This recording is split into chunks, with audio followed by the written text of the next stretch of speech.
ಹಳೆ ಹುಬ್ಬಳ್ಳಿಯ ಗಲಭೆ ಇಡೀ ರಾಜ್ಯವನ್ನ ಬೆಚ್ಚಿ ಬೀಳಿಸಿತು, ಭಯ ಸೃಷ್ಟಿ ಮಾಡಿತು. ಪೊಲೀಸ್ ಸ್ಟೇಷನ್ನಲ್ಲಿ ನುಗ್ಗಿ ಪೊಲೀಸ್ ಜೀಪ್ನಲ್ಲಿ ಹತ್ತಿ ಕುಣಿದಾಡಿ ಪೊಲೀಸ್ ಒಳಗಡೆ ಇರುವಂತಹ CPI ಇರ್ಬೋದು, ಇನ್ನಿತರೆ ಅಧಿಕಾರಿಗಳಿರ್ಬೋದು, ಅವ್ರ ಮೇಲೆ ಕಲ್ಲೆಸೆಯುವಂತಹ ಭಯಾನಕವಾದಂತಹ ಅಂದ್ರೆ ಕೊಲೆ ಮಾಡುವಂತಹ ಪ್ರಯತ್ನದ ಸಂಬಂಧಪಟ್ಟ ಹಾಗೆ ಸಾವಿರಾರು ಜನರ ಆ ಗೂಂಡಾ ಪ್ರವೃತ್ತಿಯನ್ನ ಇಡೀ ರಾಜ್ಯ ಬಹಳ ದೊಡ್ಡ ಪ್ರಮಾಣದಲ್ಲಿ ಆತಂಕ ಭಯ ಮೂಡಿಸಿತ್ತು.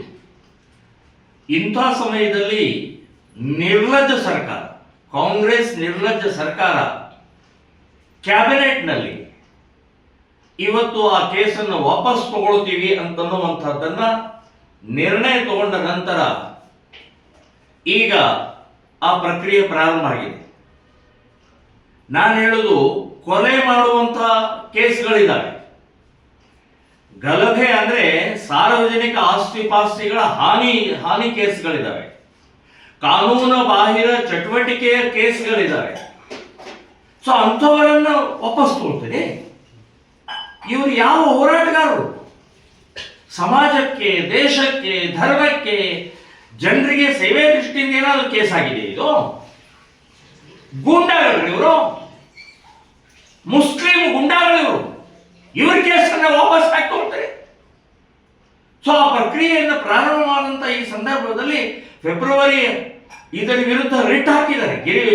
ವಕೀಲರು ಗಿರೀಶ್ ಭಾರದ್ವಾಜ್ ಅಂತನ್ನುವಂಥವರು ಮಾರ್ಚ್ 17ನೇ ತಾರೀಕು ಈಗ ಡೇಟ್ ಇದೆ ಹೈಕೋರ್ಟ್ನಲ್ಲಿ. ನೀವು ನೇಹಾ ಹಿರೇಮಠನ್ನ ಕೊಲೆ ಆದಂತ ಸಮಯದಲ್ಲಿ, ಅದು 1 ವರ್ಷ ಆಗ್ತಾ ಹೋಗ್ತೀಗ, ಅವಾಗ ಕಾಂಗ್ರೆಸ್ ಸರ್ಕಾರ, ಮಾನ್ಯ ಮುಖ್ಯಮಂತ್ರಿ, ಗೃಹ ಮಂತ್ರಿ ಇಬ್ಬರು ನೀವು ಹೇಳಿದ್ರಿ 3 ತಿಂಗಳಲ್ಲಿ ಬಗೆಹರಿಸ್ತೀವಿ ಅಂತ ಹೇಳಿ. ಇನ್ನೂವರೆಗೆ ಬಗೆಹರಿದಿಲ್ಲ, ಇನ್ನೂವರೆಗೆ ಪ್ರಕ್ರಿಯೆ ಪ್ರಾರಂಭ ಆಗಿಲ್ಲ. ನೇಹಾ ಹಿರೇಮಠ್ ಕೊಲೆಗಡಕ ಒಬ್ಬ ಮುಸ್ಲಿಂ ಇದ್ದಾನೆ ಅಂತ ಹೇಳಿ ಬಚಾವ್ ಮಾಡುವಂತಹ ಪ್ರಯತ್ನವನ್ನು ನೀವು ಮಾಡ್ತಾ ಇದ್ದೀರಿ ಅಂತ ಅನ್ನೋದು ಈ ಕೇಸ್ಗಳ ವಾಪಸ್ ತಗೊಳ್ಳುವಂತಹ ಪ್ರಕ್ರಿಯೆಯಲ್ಲಿ ಇದೆ. ಇದು ಒಂದು ಭಾಗ ಗೊತ್ತಾಗುತ್ತೆ. ಸೊ ಏನು ಸಂದೇಶ ಕೊಡ್ತಾ ಇದ್ರಿ?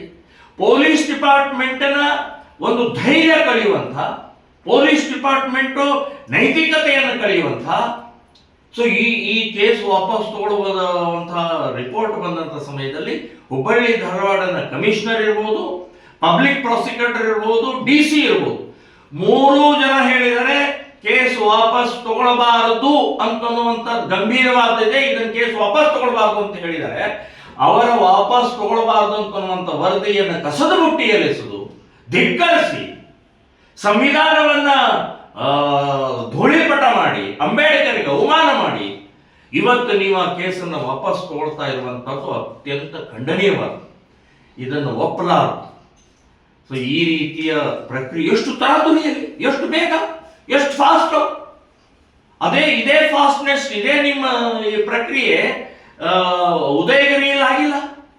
ಮೊನ್ನೆ ನಡೆದಂತ, ಇನ್ನೂ 15 ದಿನ ಆಗಿಲ್ಲ, ಮೈಸೂರಿನ ಉದಯಗಿರಿಯಲ್ಲಿ ನಡೆದಂತಹ ಘಟನೆಯಲ್ಲಿ 1,000ಕ್ಕೂ ಹೆಚ್ಚು ಜನ ಗುಂಡಾಗಳು ಕಲ್ಲೆಸೆದಿದ್ದು, ಅಲ್ಲಿ ಬೆಂಕಿ ಹಚ್ಚಿದ್ದು, ಎಲ್ಲ ದಾಖಲೆ ಸಹಿತ ಇವತ್ತು ಸರ್ಕಾರಕ್ಕೆ ಒಪ್ಪಿಸಿದ್ರೆ ಬಂಧನ ಮಾಡಿದ್ದಷ್ಟು 18 ಜನರನ್ನು ಮಾತ್ರ ಬಂಧನ ಮಾಡಿದ್ರಿ. ಅಂದ್ರೆ ಏನ್ ನಡೀತಾ ಇದೆ? ತಗಲಕ ಸರ್ಕಾರನ, ಔರಂಗಜೇಬ್ ಸರ್ಕಾರನ, ಇದು ಟಿಪ್ಪು ಸರ್ಕಾರನ?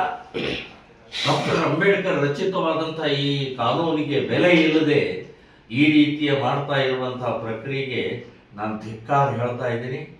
ಕ್ಯಾಬಿನೆಟ್ ಡಿಸಿಷನ್ ಆದ ನಂತರದ ಪ್ರಕ್ರಿಯೆ ಪ್ರಾರಂಭ ಆದದ್ದು, ಇದು ವಾಪಸ್ ತಗೊಳ್ಬೇಕು. ನೀವು ಯಾವುದು ಕೇಸನ್ನು ವಾಪಸ್ ತಗೊಳ್ಳುವಂತಹದ್ದಿದೆ ಅದನ್ನು ರದ್ದು ಮಾಡಬೇಕು ಅಂತನ್ನುವಂಥದ್ದು. ಇಲ್ಲಾದ್ರೆ ಈ ಗುಂಡಾ ಪ್ರವೃತ್ತಿ ಜಾಸ್ತಿ ಆಗುತ್ತೆ. ಈ ನಮ್ಮನ್ನು ಬಿಡಿಸ್ತಾರೆ ಇವರು, ನಮ್ಮನ್ನು ಯಾವಾಗ ಬೇಕಾದವಾಗ ನಾವು ಫ್ರೀ ಓಡಾಡಬಹುದು, ಈ ಕಾಂಗ್ರೆಸ್ ಸರ್ಕಾರದಲ್ಲಿ ಇನ್ನೂ ಗಲಭೆ ಮಾಡಬಹುದು, ಇನ್ನೂ ಕೊಲೆ ಮಾಡಬಹುದು, ಇನ್ನೂ ಬೆಂಕಿ ಹತ್ತಬಹುದು ಅನ್ನುವಂಥ ಮಾನಸಿಕತೆಯನ್ನು ನೀವು ಮತ್ತೆ ಮತ್ತೆ ಅವರಲ್ಲಿ ಬೆಳೆಸ್ತಾ ಇದ್ದೀರಿ. ಮೊದಲೇ ಇಸ್ಲಾಮಿಕ್ ಶಕ್ತಿ ಇಡೀ ಜಗತ್ತಿನಲ್ಲಿ ಯಾವ ರೀತಿಯ ನಡವಳ್ತಾ ಇದೆ ಅಂತ ಗೊತ್ತಿದೆ. ಅದರ ಜೊತೆ ಕಾಂಗ್ರೆಸ್ನವರು ನೀವು ಕುಮ್ಮಕ್ಕು ಕೊಡ್ತಾ ಇರುವಂತಹದ್ದು ನಿಮಗೆ ಶೋಭೆ ತರುವಂತಹದ್ದಲ್ಲ. ನಿಮ್ಮ ಬುಡಕ್ಕೂ ಈ ಬೆಂಕಿ ಬರುತ್ತೆ. ಸೊ ಇಡೀ ಸಮಾಜವನ್ನ, ಇಡೀ ವ್ಯವಸ್ಥೆಯನ್ನ ಇವತ್ತು ಪೊಲೀಸ್ ಡಿಪಾರ್ಟ್ಮೆಂಟ್ಗೆ ನಾಳೆ ಅನಿಸ್ತದೆ ನಾವೇ ಲಾಠಿ ಚಾರ್ಜ್ ಮಾಡಿ ನಾವೇ ಕೇಸ್ ಹಾಕೋಬೇಕು, ನಾಳೆ ಈ ಕಾಂಗ್ರೆಸ್ ಸರ್ಕಾರ ವಾಪಸ್ ತಗೊಳುತ್ತೆ ಅನ್ನುವಂಥದ್ದು ಕೂಡ ಮನಸ್ಸಿನಲ್ಲಿ ಬರುತ್ತೆ. ಹಾಗಾಗಿ ಈ ಏನು ಒಂದು ಘಟನೆ ನಡೆದಿದ್ದನ್ನು ಅಂದರೆ ಈ ಕ್ಯಾಬಿನೆಟ್ ಡಿಸಿಷನ್ ಮತ್ತೆ ವಾಪಸ್ ತಗೊಳ್ಬೇಕು ಅಂತನ್ನುವಂಥದ್ದು ನಾವು ಕಾಂಗ್ರೆಸ್ ಸರ್ಕಾರಕ್ಕೆ ಆಗ್ರಹವನ್ನು ಮಾಡ್ತಾ ಇದ್ದೀವಿ.